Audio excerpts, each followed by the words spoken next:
How long do you go to jail for domestic violence in Texas? Well, that's a loaded question. So assaults and assaults on a family member, also called domestic violence cases, can be a wide range of offense levels, from as low as a Class C level, ticket level offense punishable by fine only, up to $500 fine, all the way up to a first-degree felony carrying up to life in prison.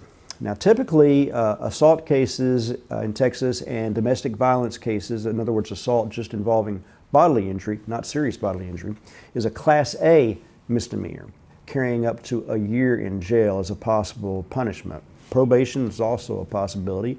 Dismissal and a reduction of the charge is also a possibility.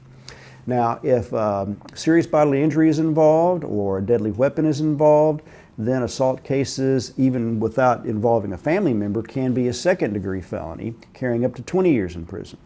An assault on a family member with a prior conviction for assault on a family member can be a third-degree felony, carrying up to 10 years in prison. There's a lot of other different factors that can come into play, such as an allegation of impeding breath.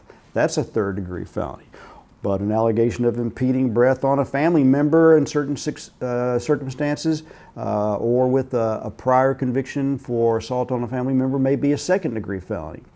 So there's a lot of different circumstances and facts that can come into play that determine what amount of jail time is possible for an assault in Texas. But it may be as little as a Class C, punishable by fine only, or typically a Class A misdemeanor punishable by up to a year in jail, but it can also be a third-degree felony up to 10 years in jail, a second-degree felony up to 20 years in jail, and even a first-degree felony up to life in prison.